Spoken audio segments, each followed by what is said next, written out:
They expected the human to break. They expected him to scream, surrender, or die quietly in the dust. What they did not expect was that the entire war would change because he refused to fall. The battlefield on Karos 9 was a graveyard in progress. Broken walkers smoked under a copper sky, and the ground trembled with distant artillery like a planet with a slow, angry heartbeat. Human Sergeant Elias Rowan stood alone at the center of it, his unit gone, his comms dead, his rifle overheating in his hands. He had no cover left. No reinforcements. Just a shallow crater, a cracked visor, and a decision he had already made. If this was where humanity ended for him, then it would end standing. Alien shock troops advanced in perfect formation, their armor reflecting plasma fire like cold mirrors. They were Virexian elite, bred for conquest, taught since birth that humans were fragile creatures who survived only because stronger species allowed it. Elias watched them close in and adjusted his grip, rewiring the power cell manually because the auto-feed had failed minutes ago. The weapon screamed in protest when he fired, but it fired. One alien fell. Then another. The Virexians slowed, confused. Humans were not supposed to keep fighting like this. Humans were supposed to panic when isolated. Elias did neither. He rerouted energy through his suit's damaged reactor, knowing it would shorten its life, knowing it might cook him alive. But it would give him a few more shots. That was enough. A heavy blast slammed into his chest, throwing him back. Warnings flooded his visor. Fractures. Internal bleeding. Reactor instability. His suit AI began emergency shutdown protocols. "No," Elias muttered, forcing himself up. "Not yet." He stood again, swaying, blood filling his mouth, lifting the rifle with arms that barely obeyed him. The aliens raised their weapons, confident now. This was the moment they had been waiting for. The end. Then the air folded. Reality itself bent like glass under pressure. Sound vanished. Color inverted. The battlefield froze mid-motion, plasma bolts suspended like glowing insects trapped in amber. Elias blinked, thinking he had finally lost consciousness. She stepped out of the distortion. Tall. Regal. Unmistakably alien, yet shaped in a way that made every instinct scream danger. Her skin shimmered with a faint inner light, armor flowing like liquid metal across her form. Her eyes were ancient stars, calm and assessing. A crown of living energy hovered behind her head, radiating authority that pressed against Elias's chest harder than any weapon. The alien Empress of the Aurelian Dominion had arrived. She looked past the frozen armies, past the burning machines. She looked only at the human standing alone. "So," she said, her voice smooth and impossibly clear, echoing without sound. "You are the one who refuses to kneel." Elias swallowed. "If this is a hallucination," he rasped, "you picked a bad time." Her lips curved slightly. Not a smile. Something sharper. "You are dying." "Yeah," he said. "That happens a lot in my job." She stepped closer. The ground did not crack under her feet. It yielded. She studied his armor, his injuries, the jury-rigged power lines glowing through torn plating. "You should have fallen," she said. "I tried," Elias replied. "Didn't take." For the first time in centuries, the Empress laughed. The sound was soft, almost surprised. "You amuse me, human." Time snapped back into motion. Plasma bolts surged forward again, then vanished, dissolving into harmless sparks before they could reach him. The advancing Virexians were hurled backward by an invisible force, their formations shattered like toys. War machines crumpled. The ground split in neat, precise fractures. Elias stared. "I'm guessing you're not with them." The Empress raised a hand, and the battlefield went silent again. "I am not here for them. I am here because something impossible occurred." She turned to face him fully. A single human delayed an entire offensive alone. "You forced my attention." "That's flattering," Elias said weakly. "Most days I just annoy my commanding officer." She placed her hand against his chest plate. Energy flowed, warm and controlled, knitting shattered armor, stabilizing his failing reactor without overwhelming it. She did not heal him completely. Just enough.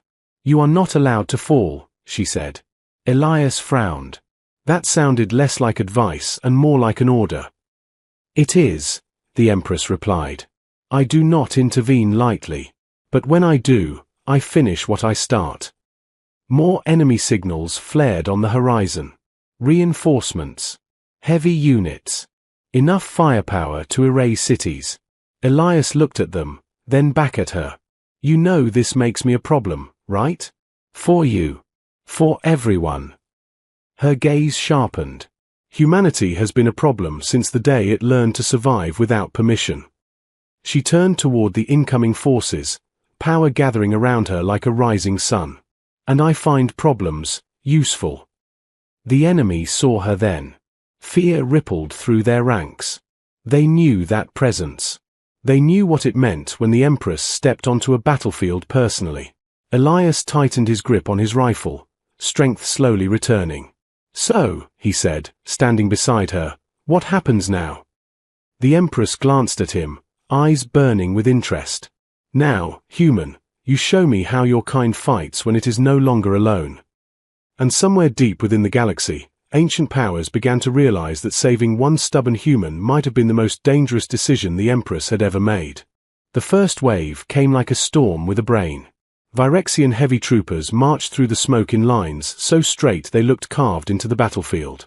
Above them, 3 gunships hovered, their engines whining as they aimed down at the crater where a human and an Empress stood side by side. Their commanders did not shout. They did not panic. They simply adjusted their plans, because that was what Virexians did best. Adapt, overwhelm, erase. Elias Rowan wiped blood from his lip and checked his rifle. The Empress's touch had steadied his suit and stopped his reactor from dying, but pain still pulsed in his ribs. He could breathe again. He could stand. That was enough. He glanced at the Empress. I'm going to say something incredibly obvious. Her eyes flicked to him. Proceed. They're bringing everything.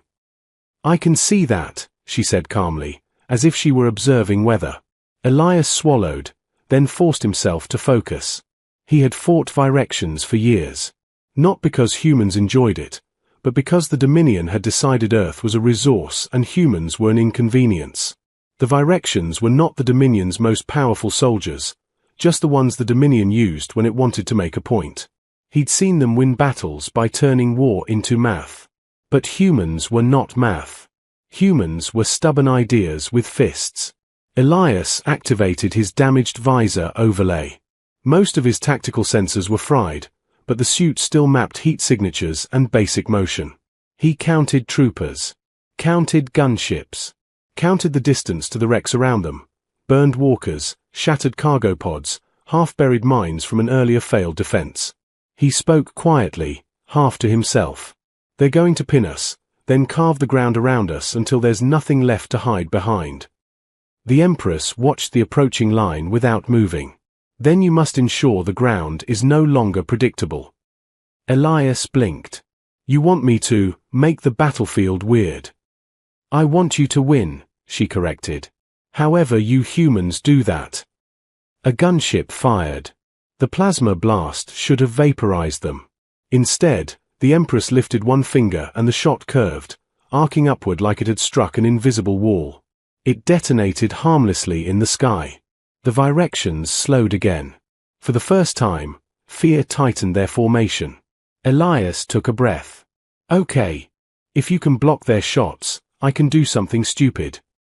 You excel at that, she said, almost amused. He ignored that and sprinted toward a broken walker half buried in dust. His legs screamed. His ribs protested. But adrenaline and anger kept him moving. The Empress followed without hurry, gliding rather than stepping, her aura bending light around her armor. Elias knelt beside the walker's exposed battery core. It was cracked, leaking blue vapor. A Virexian core, powerful and unstable, ripped from a machine that had died violently. He smiled through pain. Perfect. The Empress tilted her head. You intend to explode. Not me, Elias said quickly. I intend to explode them.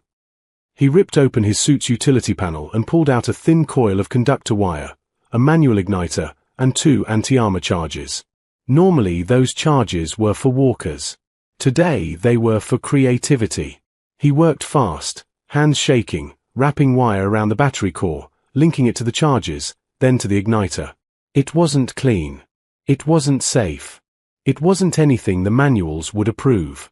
But humans didn't win by following enemy manuals. The Virexians opened fire again. The Empress raised her arm. A shimmering field formed, absorbing the incoming plasma. The air around it hissed. Heat rolled across Elias's face. He shouted over the roar, "How long can you hold that?" She did not look at him. "As long as I decide." That was terrifying. Also useful. Elias finished the rig and dragged it behind the walker wreck, using it as cover.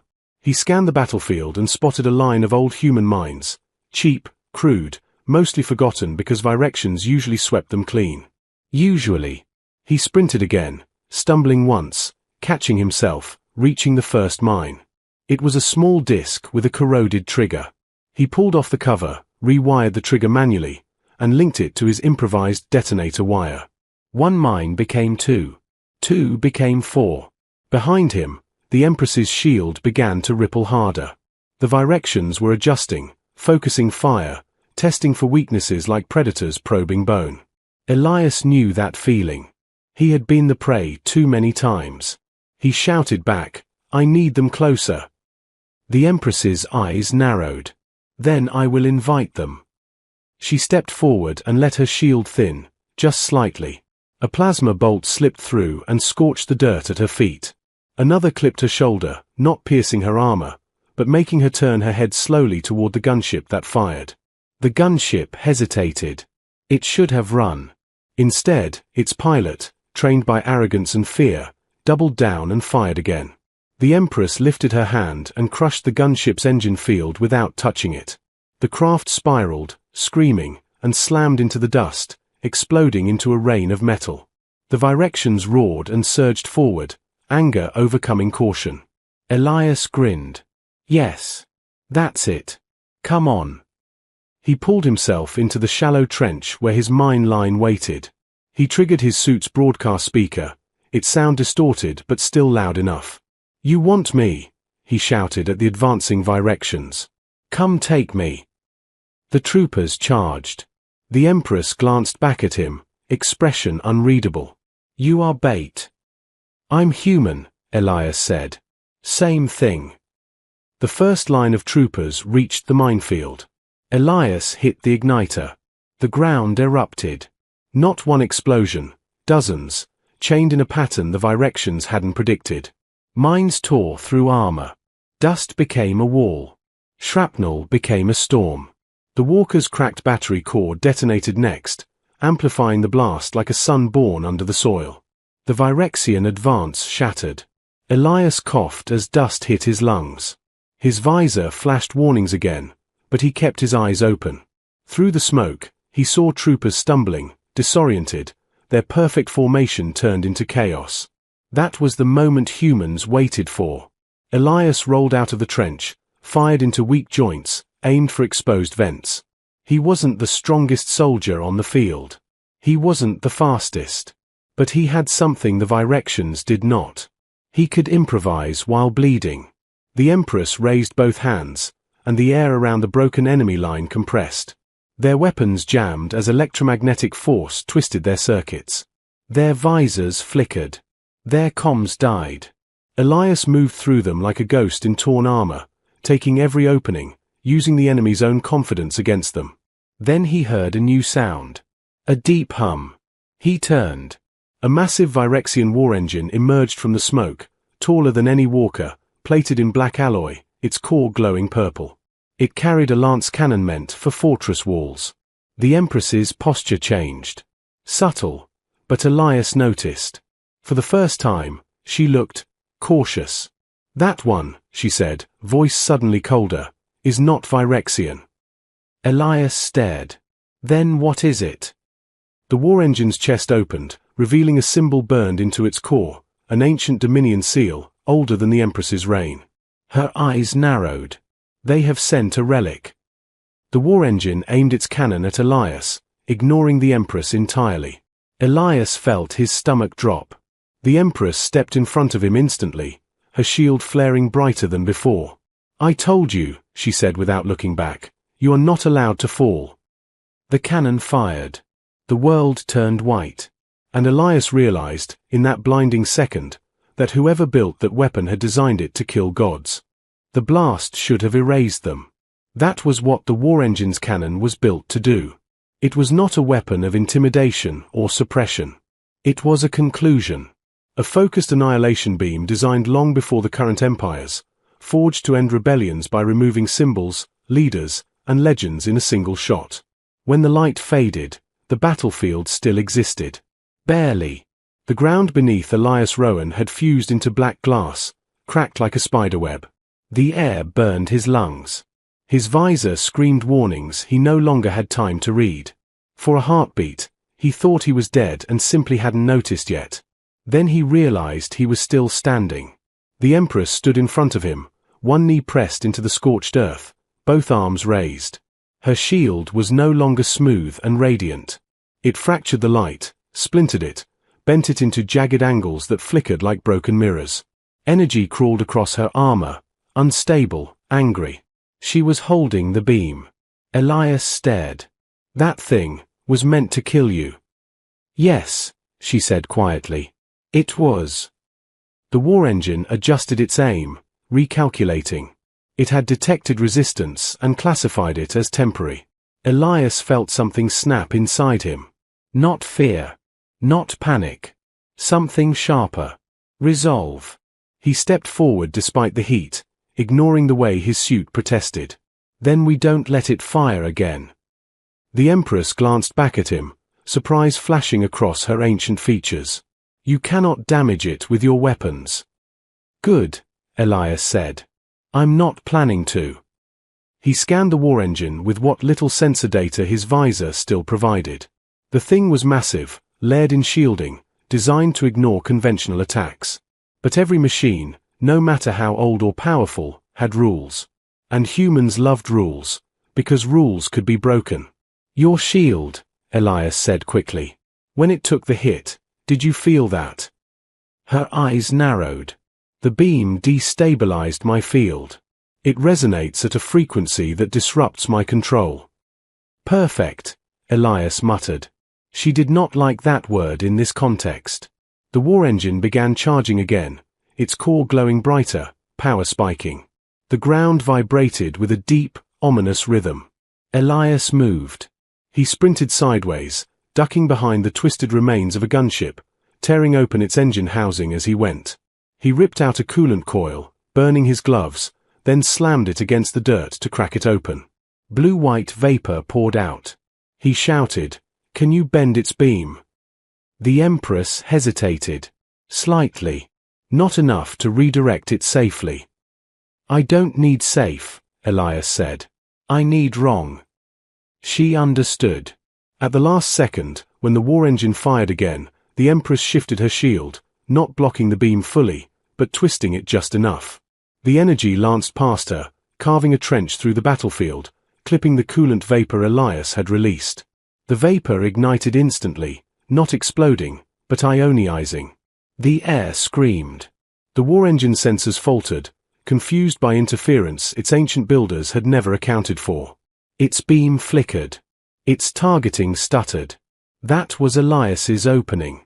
He hurled the cracked coolant coil directly at the war engine's exposed core vents and fired a plasma shot at the same instant. The coil ruptured mid-air, flooding the vents with supercooled gas while the plasma flash caused rapid expansion. Thermal shock. The war engine staggered. Not damaged, but disrupted. Elias grinned through pain. See? Not invincible. Just stubborn. The Empress straightened slowly, power gathering around her again, but this time her gaze was different. Focused. Respectful. "You think like a weapon that learned to question itself," she said. "I think like someone who's been losing wars his whole life," Elias replied. "You get creative." The war engine recalibrated faster this time. Its core pulsed. It began deploying secondary systems, drones, gravitic anchors, suppression fields. Elias felt the pressure slam into him, pinning his movements, crushing his chest. He dropped to one knee, gasping. The Empress stepped forward, her aura flaring violently. The suppression field cracked under her presence, but not completely. This weapon was built to resist beings like her. That scared Elias more than anything else so far. This machine, she said, voice tight, was forged during the first silence, when entire species were erased to restore order. Then let's make it noisy, Elias said. He reached into his suit's last intact compartment and pulled out a small, battered device. A human transponder. Old. Cheap. Not a weapon. A beacon. The Empress looked at it. What does that do? It tells anyone listening where I am, Elias said. And that I'm still fighting. She studied him. No one is coming. Elias met her gaze. Humans don't broadcast because we expect rescue. We broadcast because we refuse to be forgotten. He activated the beacon. The signal surged outward, raw and unencrypted, carrying data, telemetry, battlefield conditions, and one simple message repeated over and over in human code. Still standing. The war engine reacted instantly. Its ancient protocols flagged the signal as a threat, not because of its power, but because of its persistence. It redirected resources to jam the transmission. That was the mistake. The Empress lunged. She did not strike the machine. She reached inside it. Her energy poured through the disrupted shielding, slipping into cracks Elias had created. She did not overpower the war engine. She overwhelmed its decision-making, flooding it with conflicting inputs, forcing it to process something it was never designed to understand. Human unpredictability. Elias dragged himself forward, firing into exposed nodes, not to destroy them, but to force reroutes. The machine systems cascaded, one assumption after another collapsing. The war engine roared, not in pain, but in failure. Its core dimmed, then went dark. Silence fell across the battlefield. The Empress staggered back, power bleeding away, her armor dimming. Elias caught her before she fell, surprising himself with the strength still left in his arms. She looked at him, breathing slowly. You disobeyed logic. Elias shrugged weakly. We do that a lot. Around them, surviving Virexian troops were retreating in full panic. They had watched a relic fall. They had watched a human stand beside an Empress and refuse to die. Somewhere far beyond the battlefield, signals were being received. Anomalies flagged. Attention drawn. Elias helped the Empress steady herself. So, he said quietly, what happens now? Her eyes lifted to the sky, where distant ships were already changing course. Now, she said, the galaxy notices you. And for the first time, Elias understood the truth. The Empress hadn't just saved him. She had chosen him as a message. The silence after victory was heavier than the battle itself. Elias Rowan felt it pressing down on him as he stood beside the alien Empress, watching the last Virexian ships burn their engines and flee into the upper atmosphere. The battlefield of Kairos, 9 looked smaller now, like a wound already beginning to scar over. Wreckage smoldered. The black glass ground cracked softly as it cooled. Somewhere in the distance, something exploded late, as if the war itself was coughing one final time. Elias lowered his rifle. His hands were shaking now that there was nothing left to shoot. The Empress straightened fully, though the glow around her armor remained dimmer than before. She was injured. Not visibly broken, not bleeding in any way Elias could recognize, but diminished. Whatever power she had used to break the relic war engine had not been free. You should rest, Elias said before he thought better of it. She glanced at him. You give orders easily for a subordinate species. Habit, he replied. Humans do that when we're nervous. Her gaze lingered on him longer this time, as if she were re-evaluating a calculation she thought she had already solved. You fought an artifact designed to erase civilizations, she said. You improvised while injured, isolated, and aware that survival was unlikely. Elias shrugged. That's usually when we're at our best. She studied him in silence, then turned toward the horizon where faint lights marked the approach of new ships. Not Virexian. Something else. My court will arrive soon, she said. And with them, questions. Elias exhaled slowly. I don't like questions. They usually come with paperwork. Her lips curved again, that sharp almost smile. These questions come with consequences. Above them, sleek Aurelian vessels pierced the cloud cover, their hulls glowing with restrained power. They moved with grace, not aggression, but Elias felt a chill anyway. Empires did not send fleets for nothing. As the first ship descended, Elias's comm unit crackled back to life. Static cleared. Voices flooded in. Repeat, human signal confirmed. Multiple contacts retreating. Rowan, if you're alive, answer. Elias closed his eyes for a moment, then activated his channel. This is Sergeant Elias Rowan, he said. I'm still standing. There was a pause. Then disbelief. Then shouting. Then a voice he recognized. Commander Hale, tight with shock. Rowan, Hale said. What in hell happened down there? Elias looked at the Empress. She gave a small nod. We won, Elias said simply. But that's not the important part. The Aurelian ship settled onto the battlefield, its presence bending the air. A ramp lowered, and figures emerged, tall, luminous beings clad in ceremonial armor, their expressions controlled, their eyes sharp. Advisors. Generals. Witnesses. They stopped when they saw Elias. A human. Alive. Standing beside their Empress. Murmurs rippled through them, subtle but unmistakable. One stepped forward, older than the rest, energy patterns marking rank and age across his form. Your Majesty, he said, bowing deeply. You placed yourself in unacceptable danger. The Empress did not look at him. I placed myself where truth was unfolding. The advisor's gaze flicked to Elias, cool and assessing. This is the human. Yes, she replied. He is unimpressive, the advisor said carefully. Elias snorted. I get that a lot. The Empress turned slowly, power stirring again despite her fatigue. You see scars and broken armor, she said. I see a species that refuses extinction.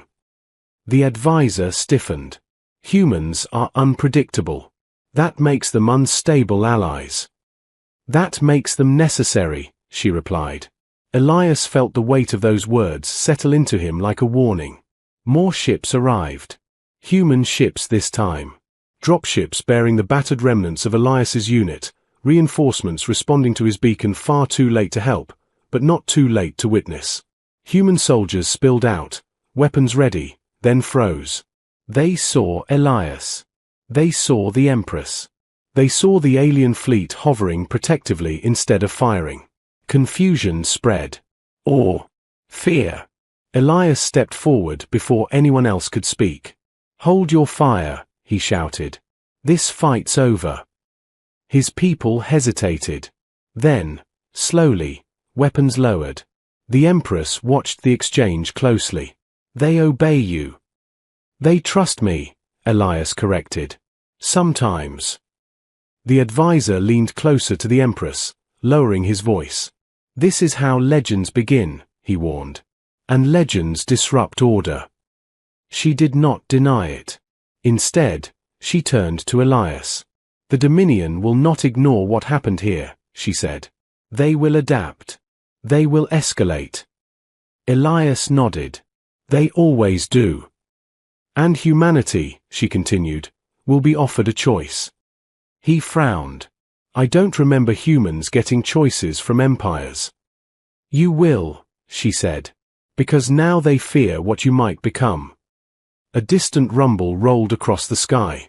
New contacts appeared on every sensor, massive signatures emerging from hyperspace at the edge of the system.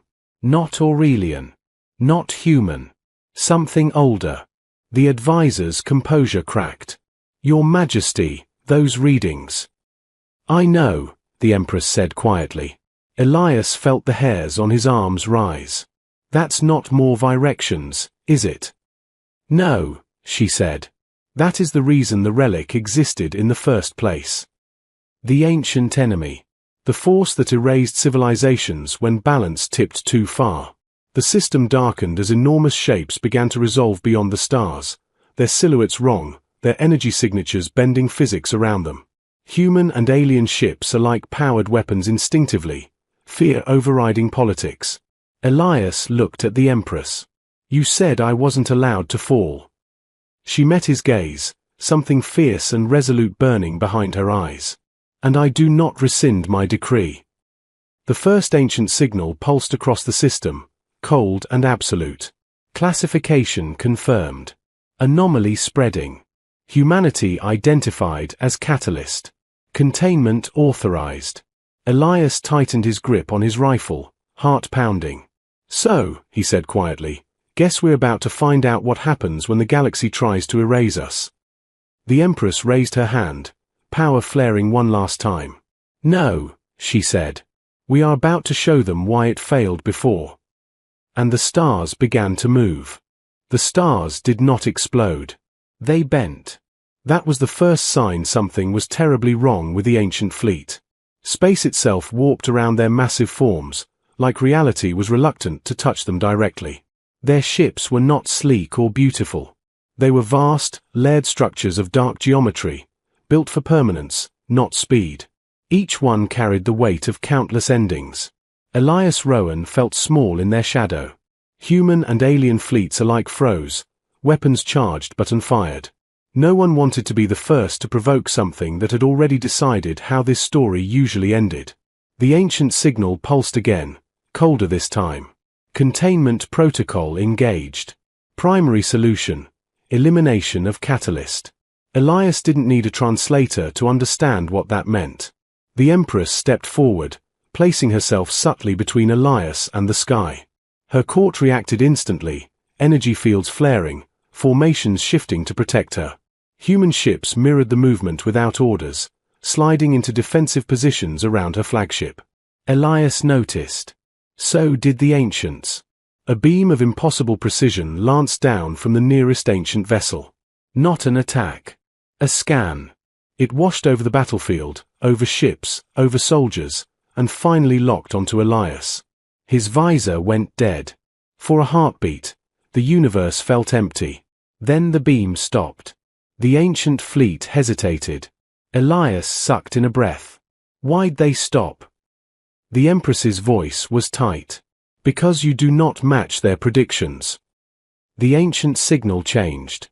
Catalyst exhibits instability. Behavior inconsistent with prior models. Re-evaluation required. Elias laughed once, sharp and humorless. Good. I've been disappointing models my whole life. The Empress turned to him. They do not understand you. That makes you dangerous. Then let's make it worse, Elias said. He activated his beacon again, but this time he did something no military protocol allowed. He opened the signal fully. No encryption. No filtering. He didn't send tactics or threats. He sent humanity. Fragments of human history flooded the signal. Art, music, failures, rebellions, laughter in the face of extinction. Not carefully curated. Not heroic propaganda. Just raw, chaotic proof of a species that refused to be reduced to data. The ancient fleet recoiled. Their ships shifted formation, struggling to process input that contradicted every containment scenario they had ever executed. The Empress watched in stunned silence. You are showing them weakness, one of her advisors hissed. No, she said slowly. He is showing them unpredictability. The ancient signal surged again, louder, strained. Input exceeds containment parameters. Catalyst demonstrates recursive defiance. Probability of controlled erasure decreasing. One of the ancient ships fired, not at Elias, but at the signal itself, attempting to sever the transmission. The Empress reacted instantly, throwing her remaining power into shielding the beacon. The blast tore through space, ripping a scar across the void, but the signal persisted. Elias felt his knees buckle as feedback slammed into his suit. Pain flared. Blood filled his mouth again. The Empress caught him, holding him upright. You are destroying yourself. Elias coughed. Worth it. The ancient fleet began to argue with itself. Their signals overlapped, fragmented, logic clashing with observation. They had been built to erase civilizations that followed predictable arcs: growth, dominance, imbalance, collapse. Humanity did none of that cleanly. Humans broke, adapted, rebuilt sideways. They didn't conquer the galaxy. They survived it. The Empress lifted her head, voice carrying across every channel. You seek balance, she said to the ancients. You seek stability. Humanity is neither. But it is not annihilation. The ancient fleet paused. Alternative outcome detected. Catalyst may function as pressure release. Risk acknowledged. Elias looked up weakly. Did we just pass? The Empress allowed herself a small, genuine smile. You confused them. The ancient ships began to withdraw, folding space around themselves, retreating not in defeat, but in uncertainty. One by one, their silhouettes vanished beyond the edge of reality. The sky brightened. The system breathed again. Silence returned, but this time it felt different. Not heavy. Not waiting. Resolved. Elias slumped fully now, exhaustion finally winning. Human medics rushed forward. Aurelian healers followed, no longer stopping them. As Elias was laid onto a stretcher, he felt the Empress's presence beside him. She looked down at him, no longer distant, no longer untouchable. You altered the balance of the galaxy, she said. Not with force. With refusal. Elias managed a tired grin. We're good at that. She straightened and turned to her court, her fleet, the watching human ships. Let it be known, she declared, that humanity stands under my protection, not as subjects, not as weapons, but as equals. Shock rippled through every channel. And let it be known, she continued, that any who attempt to erase them will face not an empire, but a species that does not know when to stop. Elias closed his eyes, smiling despite the pain. He had fought alone. He had been chosen. And because of that choice, humanity would never stand alone again. Somewhere far beyond the stars, ancient systems recalculated. Empires reconsidered. And stories began to spread, not of gods or relics, but of a single human who refused to fall, and an empress who realized too late that saving him meant changing everything. The galaxy would never be the same. And humanity was just getting started.